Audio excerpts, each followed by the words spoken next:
पिता आखिर पिता होता है। राघव अपने पापा की हमेशा टोकने वाली आदत की वजह से उनसे काफ़ी परेशान था। कमरे का पंखा चलता छोड़ कहाँ गए थे? सुबह हो गई फिर भी लाइट क्यों जला रखी है? जब देख नहीं रहे हो टीवी क्यों चला कर रखते हो? मोटरसाइकिल ठीक से पार्क क्यों नहीं करते? कभी तो अपने जूते पॉलिश कर लिया करो। सुबह जल्दी उठा करो। कितने आलसी हो गए हो? घर के कुछ काम कर लिया करो। दिन भर बस लैपटॉप। दिन भर में न जाने राघव को क्या क्या अपने पापा से सुनना पड़ता था। अब बच्चा नहीं हूँ मैं, इतना बड़ा हो गया हूँ। अगले हफ्ते मेरा नौकरी के लिए इंटरव्यू होना है और पापा का बर्ताव किसी छोटे बच्चे जैसा है मेरे लिए। एक बार मेरी नौकरी लग जाने दो, छोड़कर चला जाऊंगा घर को। शहर में ही रहूंगा, फिर पता चलेगा उन्हें। अभी कमाता नहीं हूं ना, इसलिए बेवजह की बातें सुनाते रहते हैं। पापा से नाराज राघव अपने मन ही मन ये सब सोच रहा था। एक हफ्ता बीत गया और आज वही दिन था जिसका राघव को बहुत दिनों से इंतज़ार था। आज उसका इंटरव्यू जो था। सुबह सुबह जल्दी उठकर भगवान का आशीर्वाद लेकर राघव उस ऑफिस पहुंच गया जहां पर इंटरव्यू होना था। जिस ऑफिस में इंटरव्यू था उसके गेट पर कोई भी गार्ड नहीं था। राघव ने देखा कि गेट एक साइड से टूटा हुआ है, लेकिन कुछ स्क्रू फिट करने से वो सही हो सकता है। राघव ने रुककर स्क्रू को टाइट कर दिया और गेट को सही करने के बाद उस ऑफिस में चला गया। बिल्डिंग में दूसरे फ्लोर पर ऑफिस था। वहीं पर इंटरव्यू के लिए व्यवस्था की गई थी। जैसे ही राघव उस फ्लोर पर पहुंचा तो उसने देखा कि ऑफिस के बाहर लोगों ने इधर उधर जूते और चप्पल निकाल रखे थे, जबकि वहां पर जूते चप्पल रखने के लिए एक स्टैंड रखा हुआ था। यह देखकर राघव को अचानक अपने पापा की याद आ गई, जो उसे भी अक्सर अपने जूते चप्पल रखने को लेकर हमेशा टूकते रहते थे। राघव से रहा नहीं गया और उसने बेमन से ही लेकिन उन सभी जूते और चप्पलों को स्टैंड पर अच्छे से रख दिया। अंदर प्रवेश करने से पहले राघव की नज़र ऑफिस के बाहर जल रही कई सारी लाइटों पर गई, जिनकी बिल्कुल ज़रूरत नहीं थी। सूरज की रोशनी इतनी थी कि लाइट्स बंद रहे तो भी कुछ फर्क नहीं पड़ने वाला था। उसने बाहर जल रही सारी लाइटों को बंद कर दिया, फिर ऑफिस में प्रवेश कर गया।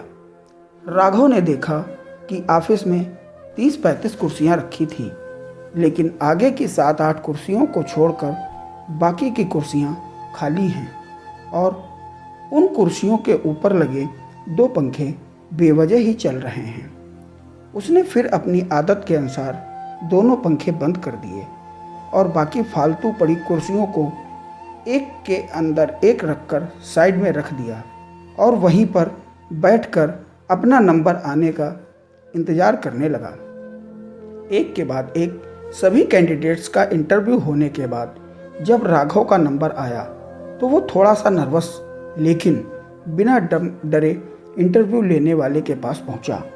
इंटरव्यू लेने वाले ने उसे अपने पास रखी कुर्सी पर बैठने के लिए कहा और थोड़ी देर तक दोनों में कुछ भी बातचीत नहीं हुई। फिर इंटरव्यूअर ने राघव से पूछा, तुम कल से नौकरी ज्वाइन कर सकते हो क्या?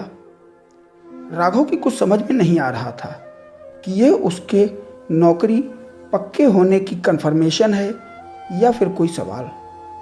लेकिन बाद में इंटरव्यू लेने वाले ने जब सैलरी और क्या काम करना है ये बताया, तब राघव को यकीन हुआ कि उसकी जॉब पक्की हो गई। राघव बहुत खुश था, लेकिन वो समझ नहीं पा रहा था। न कोई सवाल न एक्सपीरियंस के बारे में पूछा, फिर कैसे उसे जॉब के लिए फाइनल कर लिया। उसके चेहरे का सवालिया एक्सप्रेशन देख इंटरव्यू लेने वाले ने खुद ही कहा, कुछ सवाल और पेपर्स कभी आदमी की काबिलियत नहीं बता पाते। हमने इस बिल्डिंग में प्रवेश करने से लेकर प्रतीक्षा कक्ष तक कुछ अव्यवस्था करके रखी थी। वही आप सभी के लिए परीक्षा थी। हमने सीसीटीवी कैमरे पर देखा कि आने वाले सभी कैंडिडेट्स में आप ही एक अकेले ऐसे थे जिन्होंने गेट के स्क्रू ठीक करने से लेकर बेवजह चल रहे बल्ब और पंखे बंद किए। ऐसा करके आपने चीज़ों को यूटिलाइज़ करना और बचत तथा रिजेक्शन कम करने जैसे गुण दिखाए। आगे बढ़कर आपने जूते और चप्पल और कुर्सियां ठीक करके दिखा दिया कि आप अपने काम के लिए कितने वफादार हो सकते हैं और किस हद तक जा सकते हैं। बस हमारे लिए इतनी योग्यताएं काफ़ी थी आपके सिलेक्शन के लिए। पूरी बात समझ में आने पर राघव को अपने पापा याद आए और याद आई उनकी कही हर बात।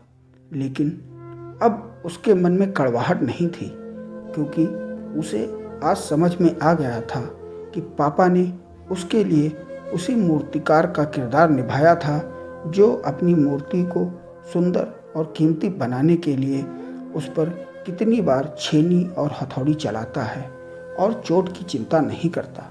वही राघव जो नौकरी के मिलते ही अपने पिता से दूर भागने की सोच रहा था, वो नौकरी का कंफर्मेशन लेटर और साथ में मिली एडवांस सैलरी को ले जाकर अपने पापा के कदमों में रख देता है।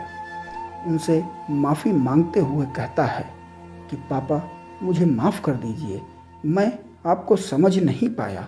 अपने बेटे के लिए आंखों में खुशी और गर्व के आंसुओं के साथ पापा राघव को गले से लगा लेते हैं और उसके सिर पर प्यार से हाथ फेरते हुए उसे आशीर्वाद देते हैं। दोस्तों, बहुत बहुत धन्यवाद।